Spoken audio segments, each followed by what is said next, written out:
up, guys? Welcome to the channel. So, just doing a little video for you to chat about full bolt-on Mustangs versus boosted Mustangs and kind of the decisions I made on why I want to go boosted. So, with full bolt-on Mustangs, there's kind of two types. There's the max effort full bolt-on NA Coyotes, and then kind of the typical full bolt-ons that you normally see around. The typical full bolt-ons with the Generation 4 Coyotes really, honestly, is just long tube headers and full exhaust with E85 tune. So with the two throttle bodies, two intake pipings, two air filters, there's not really much need to swap that out. I haven't seen anyone do like a Cobra Jet intake for a Generation 4 Coyote. I don't think there's really a whole lot to gain from everything I understand about the twin throttle bodies on the Gen 4. So, kind of typical full bolt-ons for a Gen 4 really is just long tube headers, full exhaust, and an E85 tune. So, a relatively cost-effective way to get around the 500 wheel horsepower mark.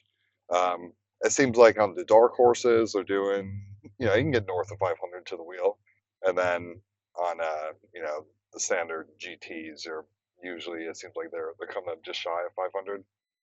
So a pretty cost-effective way. You can do this, within around the $3,000 mark of parts, and then whatever tuning costs. Um, if I had a ballpark in a remote tune, generally around the $750 to $1,000 mark, or you can go a little bit more expensive with dyno tuning. But I don't see that there's a whole. I don't really see much point in doing like a max effort Coyote. One, if you're going to do a max effort V8, I think you should probably steer away from the Coyotes and do like an LS or an LT.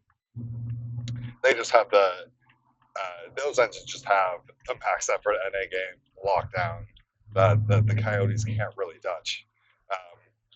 Plus, two, with going max effort on a Coyote, doing like ported heads, stage 3 comp cams, Boss Cobra Jet intake, you start getting really, really expensive, and at that point, it's like, well, why not just boost it? Just go boost.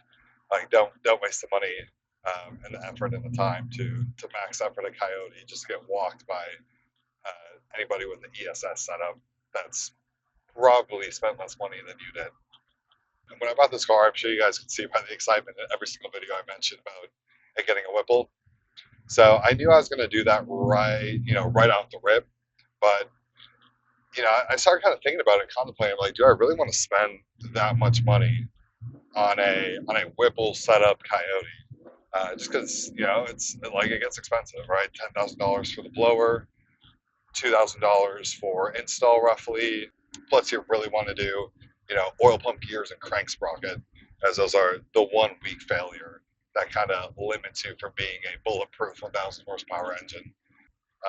Or maybe I should pull away from the Whipple idea and just doing, just a typical full bolt-on setup. So long tubes, full exhaust, E85 tune.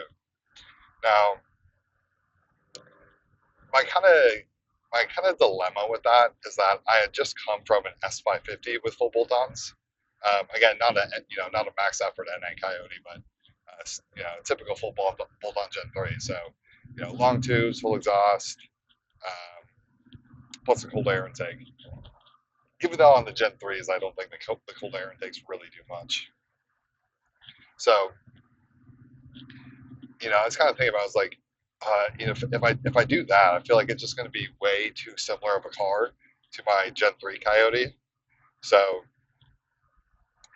I bought this to experience something new, do something different, and I don't think it would really be that if I just went on the bolt-on route and then, ran it for a year or 2 years and then went with the Whipple later. So I kind of decided against it.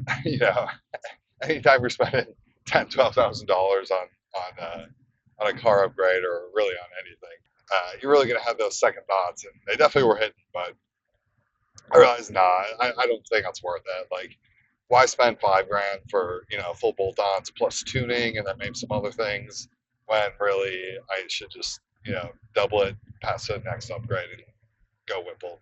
So that's what we're doing. Sticking with the plan. Going with the Whipple. Another thing too, also, I just got the MDW short toe shifter installed today. I'll definitely give you guys a video on that and talk about that, in relation to the MT82 transmissions. But and this one is the race spec standard, so not the X spec and not the short linkage. So it keeps the throws as long as possible. And so far, I'm actually super happy with it. But I'll go more in depth with another video on that. You know, just want to give you guys a quick video on my decision with going a full bolt-on Coyote versus a boosted Coyote. So, yep, there it is. Thanks guys for tapping into the video.